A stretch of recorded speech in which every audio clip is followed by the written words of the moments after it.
தென்னாடுடைய பெரியவா போற்றி, பெரியவா போற்றி, பெரியவா என் நாட்டவர்க்கும் இறைவா போற்றி, இறைவா போற்றி, இறைவா சர்வஜா சர்வவியாபிமா பெரியவா சரணம், மகா பெரியவா சரணம். சர்வஜா சர்வவியாபிமா பெரியவா சரணமாய பிறப்பிருக்கும் மகா பெரியவா போற்றி, மாய பிறப்பிருக்கும் மகா பெரியவா போற்றி. அபாரகுண சிந்தம் ஜானதம் சாத்திரப்பணம் ஸ்ரீ சந்திரசேகர குரும் பிரமாமதானம் கலியுதேவம் காட்சிமான் யூடியூப் சேனல் பிரத்யேக மகாபெரிய பக்தருக்கு ஏற்பட்டு கொண்டிருக்கும் அனுபவங்களையும் ஒவ்வொரு நாளும் ஒரு அனுபவம், ஒரு தலைப்பினை அனுபவத்தோட தலைப்பு சுப்பையா ஸ்தபதி கிடைச்சது எப்படி, சுப்பையா ஸ்தபதி கிடைச்சது எப்படி. இந்த சேனல் இது வரைக்கும் சப்ஸ்கிரைப் பண்ணலன்னா பண்ணுங்கள், தரவே பாருங்கள். இந்த சேனலில் நம்ம வந்து ஏற்கனவே சொல்லிகிட்டு இருக்கிறது அந்த அரைச்சமாவை அரைப்பானால அந்த மாதிரி எல்லா முக்கால்வாசி சேனல்களில் என்ன நடக்கும்னா ஏற்கனவே வந்த அனுபவங்களே திரும்பி திரும்பி ரொட்டேட் ஆகும். ஆனால் இதுக்கு என்ன தெரிய பெரியவா ஒரு அனுகிரகம் அப்படி பண்ணியிருக்கா. நீங்கள் கேட்குறதுல ஒன்று ரெண்டு தவிர எல்லாமே புதுசாக தான் இருக்கும். அதை மாதிரி என் கண்ணில் பட வைக்கிறார், வேற ஒன்றும் கிடையாது. எனக்கு பெரிய சாமர்த்தியம் கிடையாது, என் கண்ணில் பட வைப்பார். அது அந்த மாதிரியான அனுபவங்கள்லாம் நான் எடுத்து உங்களுக்கு சொல்லிகிட்டு இருப்பேன். அது பெரியவாளுடைய அனுகிரகம் தவிர வேறு ஒன்றுமே கிடையாது. என்னோடய புத்தியில் எதுவும் நடக்கலை. ஆனால் நிறைய பேர் பார்க்குறாளான்னா பார்க்கல, 150 பேர் பார்ப்பா, 200 பேர் பார்ப்பா, அவ்வளோதான். இன்னொன்றுலாம் 100 இருக்கலாம், அந்த 3500 5000ன்னு பார்த்துட்டு இருப்பாள். அது அப்படியே அந்த ஸ்டோரி மாதிரி அப்படியே போயிட்டே இருக்கும் அவளுக்கெல்லாம். அது அப்படியே தொடர்ந்து இது பண்ணுறாள், எபிசோட்ஸ் மாதிரி அந்த சேனல் இதில் வர சீரியல் மாதிரி. பட் நிறைய போகும், அது தெரியாது. அது பெரியவா என்ன அனுகிரகம் எப்போ பண்ண போகிறாருன்னு எனக்கு தெரியாது. ஆனால் இது ஒரு அனுகிரகம்னு எனக்கு நல்லா தெரியும். ஏன்னா நிறைய பேரால் இந்த சேனல் பக்கமே வர முடியாது. சத்தியமான ஒரு அனுபவங்களை பார்க்குறதுக்குன்னா அதுக்கு ஒரு கொடுத்து வச்சுருக்கணும். அவளால் மட்டுமே தான் இதுக்கிட்ட வர முடியும் இந்த சேனலுக்கு அப்படின்னு நான் தெரிவிச்சுக்கிறேன். இது வந்து ஸ்ரீராம் வெங்கடா அப்படிங்கிறவருடைய இன்டர்வியூ. இவர் வந்து மகாபெரிவா சத் சங்கம் ட்ரஸ்ட் அப்படின்ற ஒன்று ஆரம்பித்தார். இவர் வந்து 7 வயசில் மகாபெரிவாட ஒரு வாட்டி தரிசனம் பண்ணியிருக்கார். அது பூரம் பரமேஸ்வரனை நேராக பார்த்துட்டார். அதுக்கப்புறம் அவர் யூஎஸில் போய் வேலை செஞ்சிருந்தார். அவர் திடீர்னு வேண்டாம் போகிறோன்னு விட்டுட்டு வந்துட்டான். யார் வரா, அந்த மாதிரி ஒரு 1000 பேரில் ஒருத்தருவனா வரலாம், வேலையை வேண்டாம் போ அப்படின்னு விட்டுட்டு இங்கே சைதாப்பேட்டில் இருக்கக்கூடிய பார்சன் நகரில் இருக்கக்கூடிய பிள்ளையார் கோவில், அதுக்கு பக்கத்தில் அவர் இருந்திருப்பாருன்னு எனக்கு தோன்றுறது. அவர் சொல்லலை, நான் நினைக்கிறேன். சைதாப்பேட்டு அந்த ஏரியாவில் வரும் அது. ஆனால் அது வந்து பிள்ளையார் கோவிலில் வந்து சில்வர் ஜூப்ளி செலிப்ரேஷன்ஸ் பண்ண போகிறா. அதுக்கான அரேஞ்ச்மெண்ட்ஸ் அப்போ வந்து அதை ஒட்டி ஒரு கும்பாபிஷேகம் பண்ணுவாள். இந்த ஸ்ரீராம் வெங்கடாவை அவளுக்கு ஒரு அந்த ஏரியாவில் கொஞ்சம் பெரிய இவராக இருக்கார், நோன் பர்சன், அவளை கூப்பிட்ருக்கா வாங்கன்னு. அவர் ஒரு நாள் தன்னுடைய அட்வைசர் நாகராஜனோட அங்கே போய் அந்த கோவிலெலாம் பார்த்து விஜயம் பண்ணிட்டார். அப்போ வந்து பாலப்பிரிவா வந்து இதுக்கு போயிருக்கார், தாமிரபரணி புஷ்கரம் போயிருக்காராம். அப்போது அது புஷ்கரணி முடிஞ்சு ரிட்டர்ன் ஆகும்போது அவர் இந்த இடத்துக்கு, இந்த கோவிலுக்கு வருவார், இங்கே கும்பாபிஷேகம் பண்ணி வைப்பாருன்னு தோன்றுறது. அதெல்லாம் பிளான்ட் இருக்குது. இந்த கோவிலுக்கு பக்கத்துலேயே இருக்கக்கூடிய அந்த ஸ்ரீராம் காலனின்னு சொல்லுவாள் அந்த சைதாப்பேட்டில். அது அங்கே ஸ்ரீனிவாசன் ஒருத்தர் இருக்காராம். அவர் இந்த கோவிலோட கமிட்டியில் இருக்கவர். அவர் பெரிய பக்தர் போல இருக்குது காஞ்சி மடத்துக்கு. அதனால் அவர் கிரகத்துக்கு நிச்சயமாக பாலப்பிரிவா போயிட்டு வருவா அப்படின்னு தோன்றுறது அந்த பக்கம். அவர் சொல்கிற எப்போவுமே அவர் அங்கே போவார் அப்படின்னு. இப்படி இருக்கும்போது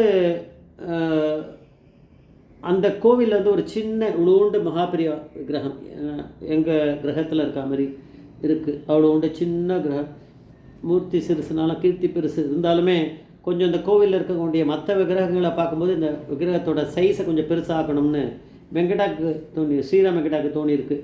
ஒரு 2 அடி கல்லில் ஒரு விக்கிரகத்தை பண்ணிட்டா கோவில் கும்பாபிஷேகம் வரத்துக்குள்ளே அதோட சேர்த்து கும்பாபிஷேகத்தை பண்ணிடலாம் அப்படின்னு இந்த இவருக்கு தோணியிருக்கு.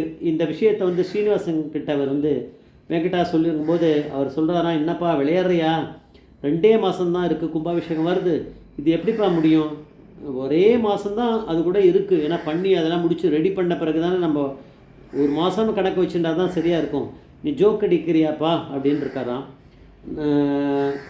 நாங்களே 2 மாதத்தில் விக்கிரகம் பண்ணித்தா அப்படின்னு ஒருத்தரை கேட்டோம்னா அவர் வந்து 6 மாதம் ஆக்கிட்டார் கொடுக்கறதுக்கு. அந்த மாதிரிலாம் இருக்கும்போது என்ன பண்ணுறது அப்படின்னாராம். அதுக்கு ஸ்ரீராம் சொன்னாராம், பெரியவா நினச்சா வந்து உட்காந்துருவார் அப்படின்னாராம். அதுவும் வாஸ்தவந்தான்.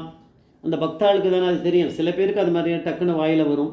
பெரியவா அதை காதில் கேட்டுட்டே இருப்பார். அதை நான் சொல்கிறேன் சத்தியம். அதனால் பெரியவா அங்கே வந்துடுவார். அதுக்கு ஸ்ரீனிவாசன் சொல்கிறாரா, நான் வந்து ஒரு 2 ஸ்தபதியோட கான்டாக்ட் நம்பரை தரேன், நீ அவளை செக் பண்ணிக்கோ, அவள் என்ன பண்ணுறா பண்ணுவாளான்னு கேட்டுக்கப்பா அப்படின்ட்டாரான். ஏன்னா இவரையும் டிஸ்கரேஜ் பண்ணக்கூடாது, பாவம் அங்கேருந்து வந்திருக்கார் யூஎஸ்லேருந்து. சரி முடிஞ்சால் பண்ணட்டோன்னு விட்டார். பண்ணலன்னா பழசை வச்சு நம்ம பண்ணிடலான்னு நினச்சிருப்பாரா இருக்கும் ஸ்ரீனிவாசன். ஸோ ஸ்ரீராம் என்ன பண்ணார், அதை செக் பண்ணார். ஒரு ஸ்தபதி கேட்டார் கான்டாக்ட் பண்ணி. அவர் சொன்னார் 45 நாள் மினிமம் பிடிக்கும் அப்படின்ட்டாரான். சரி அது சரிப்படாது, 45 2 மாதம் தான் இருக்குது, அதுக்குள்ளேயும் அவர் கொஞ்சம் லேட் பண்ணிட்டாருன்னா கும்பாபிஷேகத்துக்கு வராது, பெரியவா வரமாட்டா. அதனால் ஆனால் சொன்னாராம் 30 நாளில் தரணும், 30 நாளில் நான் வந்து இந்த விக்கிரகத்தை பண்ணி கொடுக்கணுன்னா மேன் பவர் நிறைய போகணும், அதுக்கேற்ற மாதிரி நிறைய செலவாகும் எனக்கு, அது 1 லட்சத்துக்கு மேலே ஆகிடும் அது அப்படின்னாராம். சரி அந்த இதை பார்த்துக்கலான்னு சொல்லிட்டு என்ன பண்ணாராம், ஏதோ ஒரு வீடியோ பார்த்துட்டே இருந்தார் போல மொபைலில். அப்போ வந்து அதில் போட்டிருந்தது சிதம்பரம் கோவிலில் டாக்டர் பத்மா சுப்பிரமணியம் அவளை பற்றியான ஒரு அது மாதிரி வருதான் அது நியூஸ். அதில் வந்து ஒரு ஸ்தபதி வந்து கூப்பிட்டு பெரியவா வந்து இவளை டான்ஸ் போசஸ்லாம் கொடுக்க சொல்லி, அந்த மாதிரி போசஸ்லேயும் நீ நடராஜரை பண்ணணும் அப்படின்னு சொல்லி பெரியவா அவருக்கு சொன்ன வரையும் அந்த ஸ்தபதி வந்து அது மாதிரியான விக்கிரகங்கள்லாம் பண்ணி அந்த கோவிலில் இது இருக்குது அப்படின்னு சொல்லி அதை அந்த இதை பார்த்துட்டே வந்தாராம். அப்படி சத்தாரா அப்படிங்கிற இடத்துல நம்மளுக்கு எல்லாருக்குமே தெரியும், அந்த இடத்துல அந்த மாதிரியான விக்கிரகங்கள்லாம் இருக்குது. சரி அப்படின்னு சொல்லிட்டு என்ன பண்ணார், கேஷுவலாக எடுத்துட்டு என்ன பண்ணார், சரி பார்க்கலாமே அப்படின்ட்டு கூகுளில் போய் செக் பண்ணாராம். பண்ணி டெலிஃபோன் நம்பர் எடுத்திருக்கார், சுப்பையா ஸ்தபதியோட டெலிஃபோன் நம்பர் எடுத்து அவருக்கு பேசினாராம். அவருக்கு 76 வயசாச்சான். அப்போது அவர் சொன்னாராம், உடனே பெரியவா மேலே, அவர் பெரிய பக்தர் இல்லையா, நான் 15 நாளில் பண்ணி கொடுத்துட்றேன் அப்படின்ட்டாராம். அப்போ எப்படி நடத்துகிறார் பெரியவா வந்து, அவரே எல்லாத்தையும் பார்த்துக்கிறார். 15 நாள் விக்கிரகத்தை கொடுத்துட்டார். ஆனால் 45 நாளைக்கு அப்புறம்தான் அதுக்கான ஃபீஸே வாங்கிட்டு இருக்கார், அந்த இது செய்கூலியை. அப்போனா சுப்பையா ஸ்தபதிக்கு எப்படி கிடச்சாருன்னா, ஏதோ தோணி தவிர ஏதோ இன்டர்நெட்டில் ஏதோ ஒன்று இப்படி பார்க்கும்போது, யூடியூப்பில் பார்க்கும்போது ஏதோ ஒன்று வருது. அப்புறம் அந்த ஸ்தபதி கூட சொன்னாராம் அவர்கிட்ட, அந்த இதை அனுப்புங்க, நானே இந்த வீடியோவை பார்த்ததில்லைன்னா அப்புறம் அனுப்பிச்சாராம். பெரியவா அப்படிங்கிற பரமேஸ்வரன் எல்லாத்தையும் பார்த்துருவார். ஜெய் ஜெய்சங்கர் ஹரிசங்கர் மகாபிரிய பாதவீச்சர் மகாபிரிய பாதவீச்சர்.